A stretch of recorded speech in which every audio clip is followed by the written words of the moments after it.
Episode 2. In this episode, we're going to talk about bass and hopefully get to a little bit of guitars. But I want to set up kind of again, some more reasons why we make the decisions that we make. Particular with bass, which we'll get into in just a second here, but I want to kind of set an idea before you. Let's say that there's a 600-member congregation in a church, just some random number. It makes no difference if there's 20 people or 6,000. Let's say there's 500 people in a congregation, and there's one worship team, and it's a normal Sunday morning, and you got a band going, and that band's job is to lead worship for the rest of the 500 people in that congregation. Now, we don't ask those 500 people every week to bring guitars and basses and drum sets and pianos and violins, and there might be a couple people that bring a tambourine.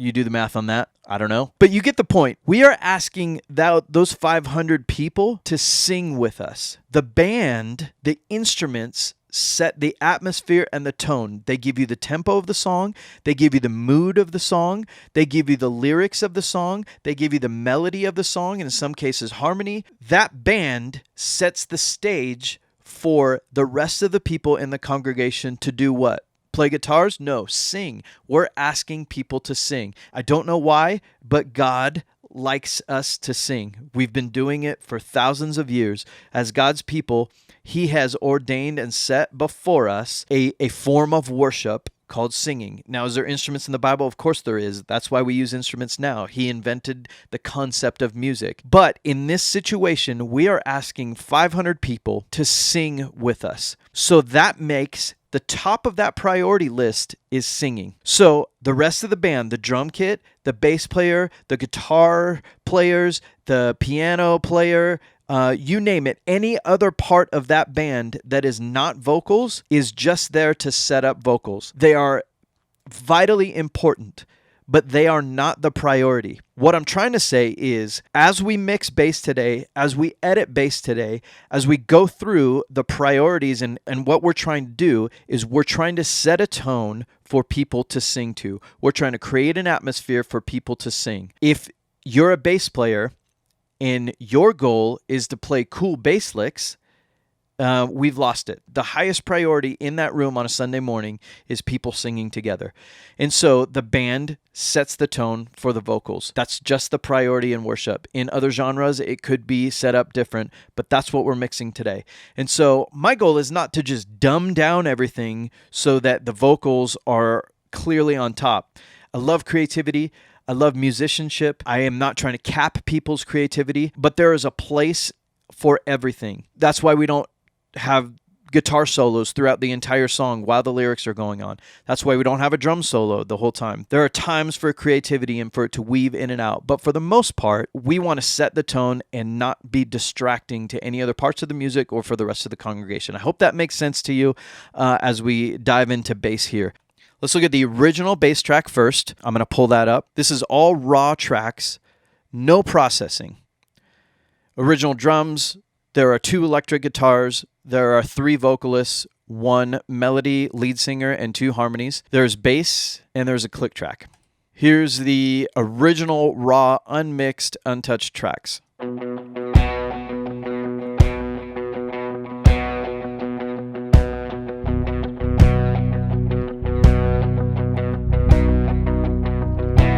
Praise the hallelujah. Let me solo out bass for you since that's what we're going to be starting on today.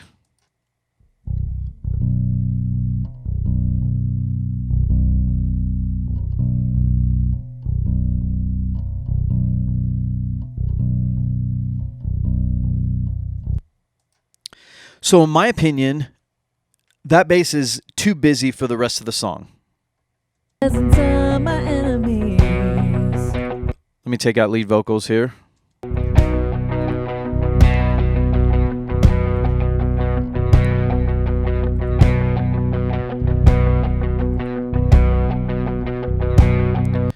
So you already have a guitar that's really rhythmic, and you have drums that are super simple, just basically on the 2 and 4. 1, 2, 3, 2. And so that bass line with the octaves and the rhythm pattern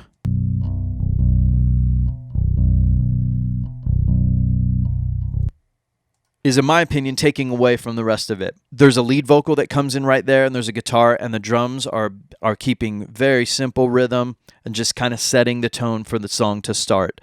So that bass, I chose to replace that bass. Let me show you what we replaced it with. Okay, so here's the mixed track all together.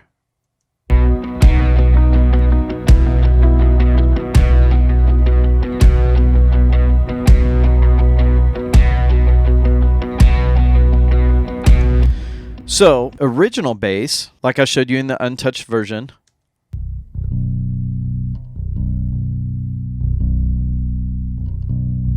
and I have replaced it with a more simple, consistent bass that goes with that 2 and 4 of the drums. And here's what that sounds like, the replaced bass.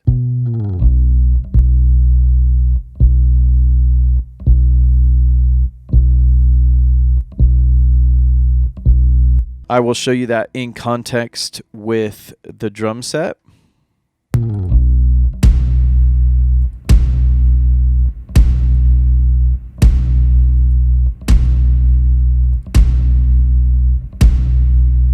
Let me add electric guitar. Here comes bass.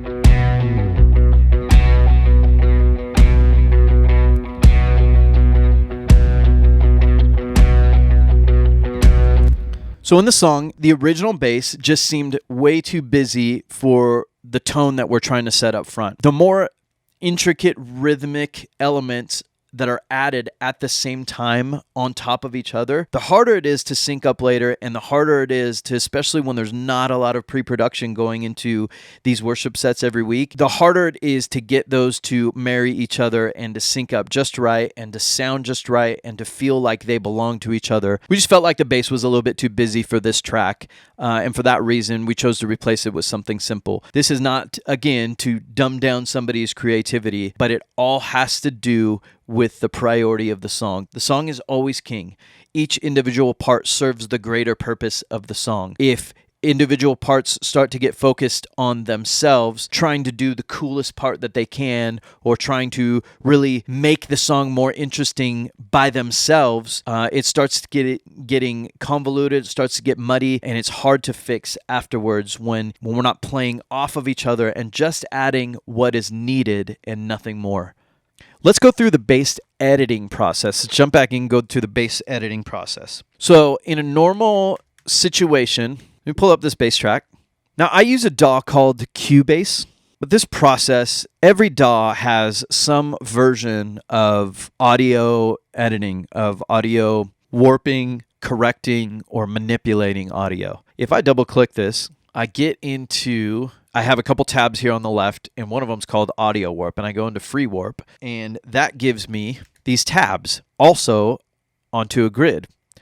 So I can take, if I erase this tab, we can see that originally that bass, it was a little bit before the grid. That's not too bad. But if I click right here, right before what we call the transient, which is the first kind of wave peak of that sound, it gives me a warp point or a hit point, and I can now drag that to the grid.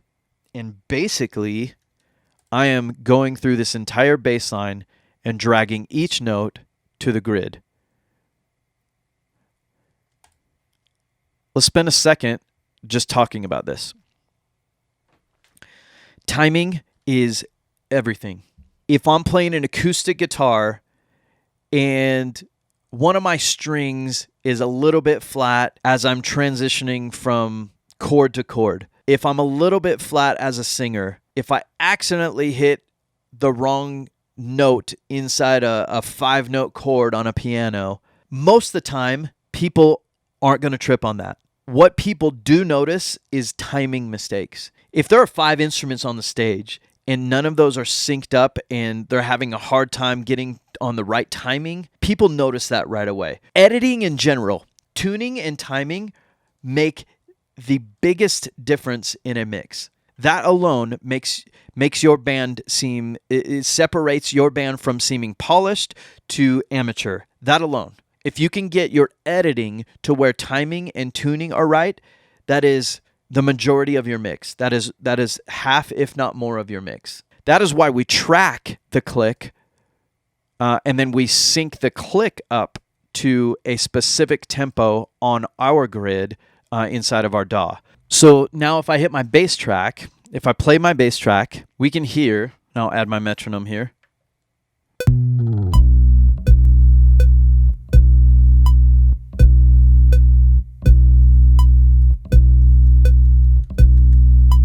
We can hear it's in perfect time with the click. Another thing that I want to emphasize, in particular with bass, is that bass is the instrument in the track that is the most attached to drums without being a percussion instrument. So the bass, in particular, the bass guitar, the bass track, is most connected to the kick drum on the drum kit. And so let me play this chorus for you, and we'll listen to what the kick drum is doing.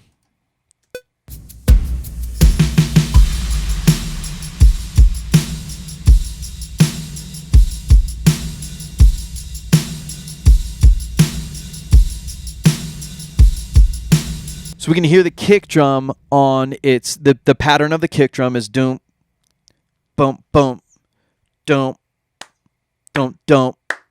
So what is really, really important for bass in those sections is to pay attention to that kick pattern for a couple different reasons. One, they're both kind of almost taking up the same EQ real estate. So if they're not playing off of each other, syncing up, doing the same things almost at a lot of different times, then it's going to start sounding muddy really, really quick because they are both big, fat, low-end instruments. So a lot of times what we have our bass player do, or what the suggestion is anyway, is to link up with that kick pattern. Listen to what the drummer has chosen to do in that section, stay consistent, and link up with that kick pattern. So if the kick is 1, 2, 3, 4, kick, kick, kick, kick, kick, kick, then that bass more than likely will sound its best if it's complementing that kick pattern. Boom, bump, boom, dome, bump, bump. And so that's what the bass is doing in this section. I'll play it just the bass for you.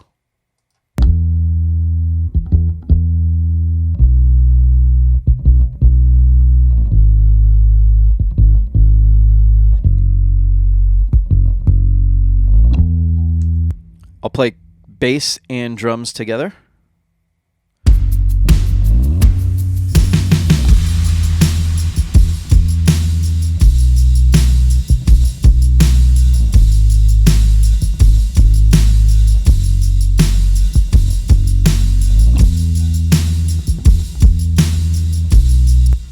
The original bass pattern in that same section, here's how it sounded and why we replaced it.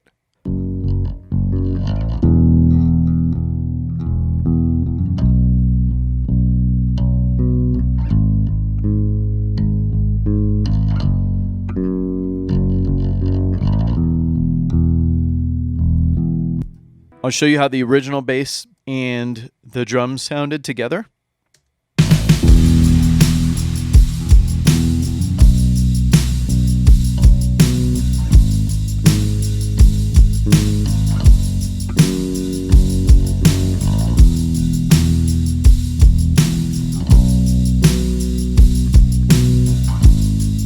So you can hear how it starts to get just a little bit kind of confusing down there as to who's doing what and what's complementing each other. And the other one is just much more confident and consistent sounding. Again, here's the new one in context with the entire song, the bass replacement.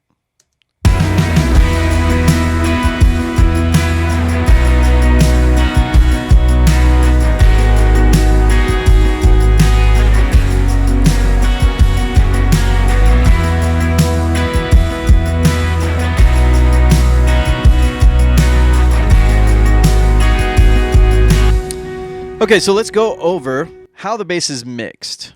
Low end in a mix is the hardest to get right. Let me show you what I've put on my bass track. These are specific plugins that I use. If you have them, great. If not, the concepts are what's important over the actual plugin. Auto-tune. I put auto-tune on bass for this reason. One, The auto tune that I use actually has a bass instrument setting, so it pays more attention to those big giant low end waves that are down there. I tune it pretty heavy. The retune speed is at 10. The flex tune, which is kind of compensating for how hard stuff tunes. If you tune stuff really, really hard, you start getting that Cher T-Pain effect. And flex tune kind of buffers out a little bit right where the note switches into the next one. You don't get that hard auto-tune feel switch. This kind of makes that switch a little bit softer. But I definitely have it on the key that we're on, the key of B in a major scale, and it's set to bass instrument. And the reason why I do that is because it is one note on a bass, usually one note at a time, getting played out that takes up so much room on the EQ. So it's taking up half of this EQ, and it's really peaking right around that 59, 60 hertz range. It takes up a lot of space. If the bass is off, it's very easy for it to start to sound weird. And so you can't hear the auto tune on it. I'll bypass it.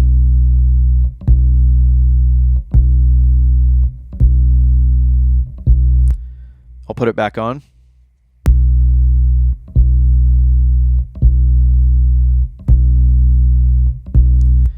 You can't really hear the auto tune on it. It's not doing anything except for keeping maybe some bends, or if there's a little bit of intonation problems in that bass instrument, it's just kind of reeling it back in. And to me, that's super important to have a pure solid low end. It takes up so much space in a mix that I want that to be as pure as it can. The second thing I put on it, as I go straight from tuning into a DBX, now this is outboard gear. I have a DBX 160A, and that is hitting the bass pretty hard.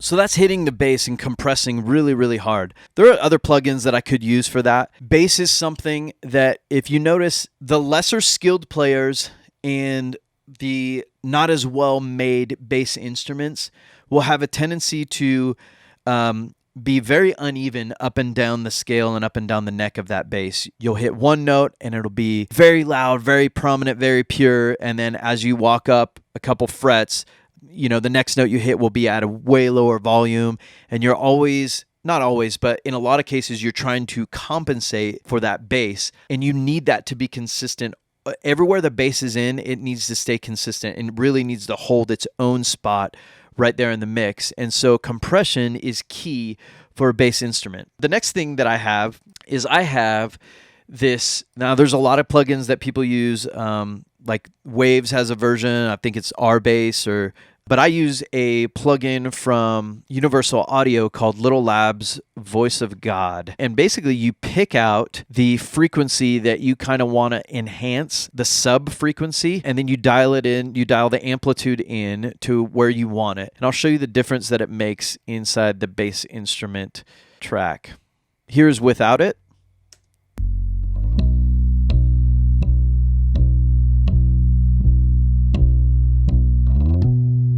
And here's with it.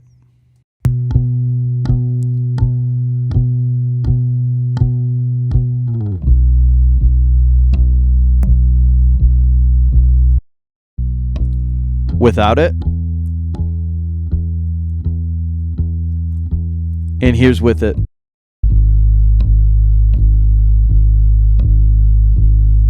So it really brings that subby low end out, which in this genre, super important to my ears. I'll put it in context of the entire song. That's how I have it mixed right now. I'll take off all of the inserts that I have in and replay the song.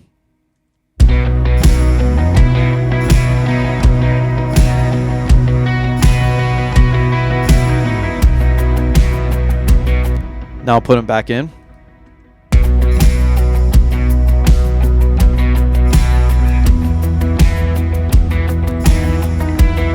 Take it back out and back in.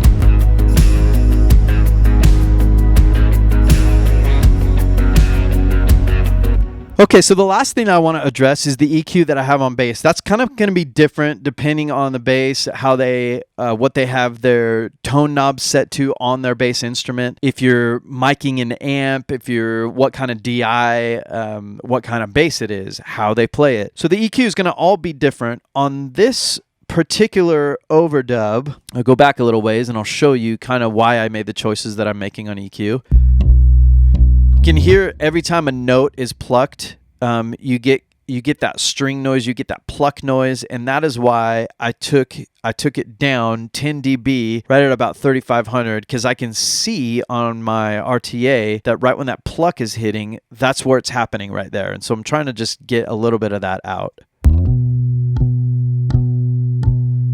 You can see it happening right in there.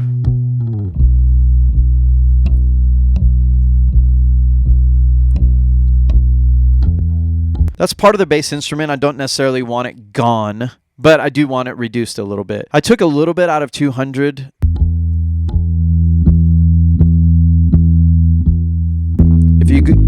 If I sweep through the frequencies, I can and this is a really good technique for really anything, particular acoustic guitar, bass, really anything that you're trying to like make it less harsh. Take out the bad stuff. Do a sweep as it's playing. Listen for the frequencies that aren't very pleasing and take those out. I like that in there. I don't want to keep that. I want to keep that. That's where it starts sounding bad to me, right in there.